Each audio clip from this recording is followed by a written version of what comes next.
Send it to me. I'll tell you if you can write. I do it for a living. I know. So she goes and writes a book, sends it in to him. He sends it to an agent in New York, and they publish it. Her next book was called Romancing the Stone.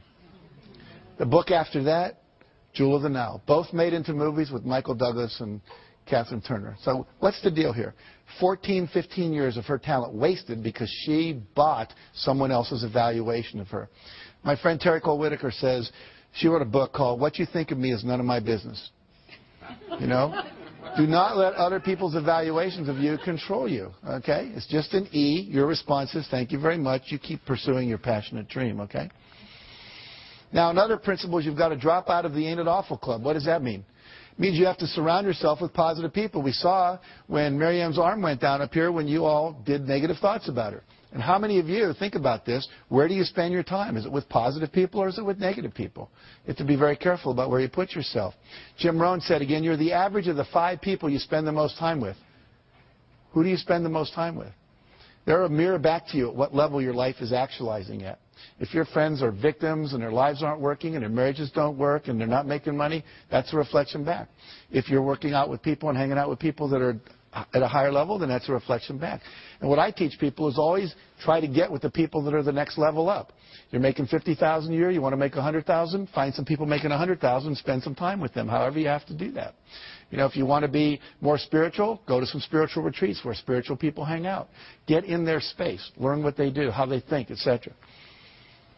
We had a story in the second helping of Chicken Soup for the Soul. Carl Coleman's driving to work when his car collides with another woman's car, and they get out, and she's crying, and he's like relieved. This is a minor fender bender. Why are you crying? She said, you don't understand. This is a brand-new car, 3 days from the showroom. How am I going to explain this to my husband? He said, well, I'm really sorry about that, but we need to get your registration, your driver's license, your insurance record, so we can, you know, exchange that data so we can file our accident reports. So she goes in the glove compartment of her car, opens up the manila envelope, and everything's in. And on top of that, there's a message written in handwriting by her husband, and it said, in case of accident, remember, honey, it's you I love, not the car. See, the women all go, oh. The men are thinking, yeah, right, I don't know about that. But why do we all go, oh? We all go, oh, because that's what we want in life. We want someone to love us more than anything else, especially things, vases that have been in the family for 3 generations, the white carpet, your special sweater, whatever. And when we know that we're loved unconditionally, then you feel safe. And when you feel safe, you get creative. And when you get creative, you come up with ideas that can quantum leap your success. So that's why it's so important. Number 2, success principle, that's really the core principle here, is decide what you want. You can't get from here to there unless you know where here is and there is, right? If you have a GPS system in your car, all you have to do is type in the address. It knows where you are from the satellites in the sky, and it plots a course. Your brain works the same way. The problem is, according to the research, less than 10% of Americans have written measurable goals for the year. In some cases, I've been in the companies where less than 3% of the people did. Less than 10% of high school students are ever taught how to set a measurable goal. This is a failure in our education system. You know anyone that got divorced because they didn't know the 7 exports of Brazil or the 5 causes of the Civil War? No. But they didn't know the communication skills. They didn't know how to set goals for their relationship. So many things we're not learning in our education that we now need to learn in these kind of courses. General Wesley Clark, who I interviewed, said, it doesn't take any more effort to dream a big dream than it takes to dream a small dream. So if you're going to decide what you want, go for what you want, not what you think is possible. Most people hone down their dream because they can't see how they can do it. And I'm saying to you, dream as big as you want. In fact, big dreams are exciting. Big dreams attract big people.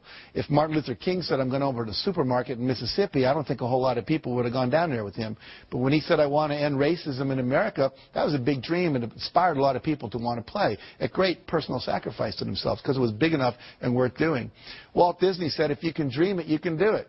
Which means that you're never given a dream that comes out of your own desire place that isn't something you have the capacity to fulfill.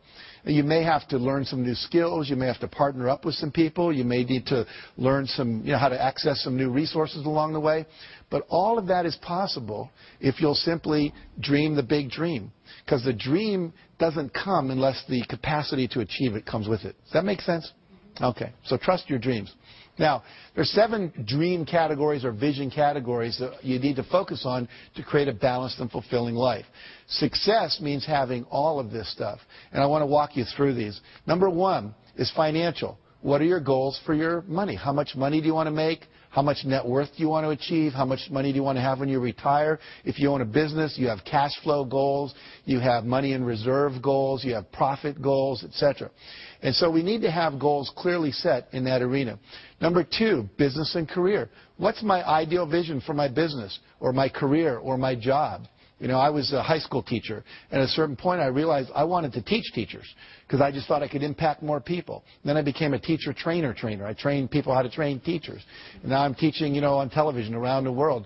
So it kept growing. The goal changed, but it was always like, you know, what is it that I want to be doing with my life in relation to my business and career? Number 3, fun time and recreation goals. One year our fun time goals, my wife and I, was learn salsa dancing. This past 2 years I've been learning to play the piano. My goal is to play Jesu Joy of Man's Desiring as well as Bach could have played it when he wrote it. I'm not there yet, but I'm working on it. And so, you know, one year was to go to the Eiffel Tower. We took our kids and we walked up as far as they let you walk, which is about 2/3 of the way up there. Number 4, health and fitness goals. These are things like weight you want to achieve, cholesterol levels. Maybe you want to run a 10K or a marathon. There's just so many possibilities in that arena. Maybe you want to, you know, have your waist come in by a couple inches. You want to grow some hair back. I mean, there's just a number of things you can decide about in that arena of health and fitness. Number 5, relationships. What would your ideal relationships look like?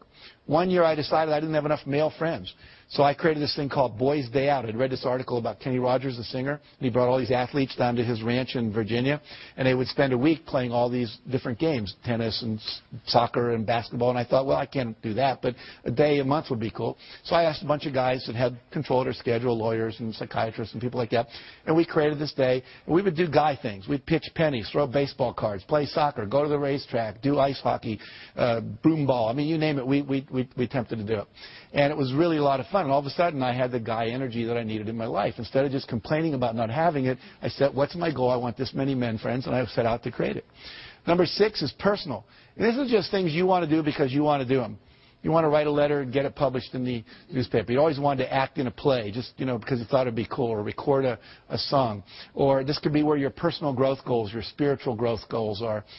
You know, you want to reach enlightenment before you die, learn to meditate, you know, get to know a closer walk with God. Whatever it is for you, that's that arena. And finally, contribution and legacy. What is it that you want to leave to the world? What's your vision of your contribution that you leave behind? You know, we've planted over 1 million trees through our work we do. We've given over $3.5 million in the last couple of years to all kinds of charities, limbs for kids that have lost them, child abuse prevention, so forth and so on. So we picked 5 or 6 areas. We said we want to make a difference there. Habitat for Humanity, we built some houses and so forth. So what is it you want to do? Pick one thing in your vision and go for it. Now, if you had success in all these arenas of your life would be balanced. Your life would be fulfilling. And here's the neat thing. Nobody can tell you what you should want in any of those areas. It's what you want, not what your mother, your wife, your pastor or anyone else says you ought to have, but what do you really want to achieve in your vision? And I usually ask people to look 5, 6 years out about that. You can look farther if you want. And then to write down, you know, all the details, like you're putting in a purchase order to God, okay? All right. Create a breakthrough goal. This is a thing you want to do where you create a goal that's going to quantum leap your career. So something that if you like wrote a best-selling book, that would be a quantum leap goal. Had your own radio show, that would be a quantum leap goal. Opened up China as a market, that would be a quantum leap goal. And it's a goal that would not be like a 5-yard play, but like a 50-yard pass play on the first down. And so what you're going to do is set that goal. And here's some examples of past clients of mine. Create a $10 million revenue stream through internet sales. Create my own 30-minute talk show. Get our products sold on QVC. Secure a $10 million line of credit for their company. Teach a weekly holistic health class for the public. And become a wellness coach for a major corporation instead of continuing being a doctor on call all day. And what you do is with your breakthrough goal, once you've decided what that is, you do something we call the rule of 5. Write your goal on your business card and carry it like I carry mine in my wallet at all times. And then once you've done that, every day you're going to do, this for this year, it says, I'm joyfully celebrating 15,000 people having completed the Canfield Success Principles coaching programs. what that allows me to do is have you all give value without me having to leave my house, see? And that's a breakthrough for me, so I could travel less, be home more, etc. And with the breakthrough goal, we say the rule of 5. That means every day you do 5 specific concrete actions to move that goal forward. You're not going to do that in all 7 arenas of your life. It's just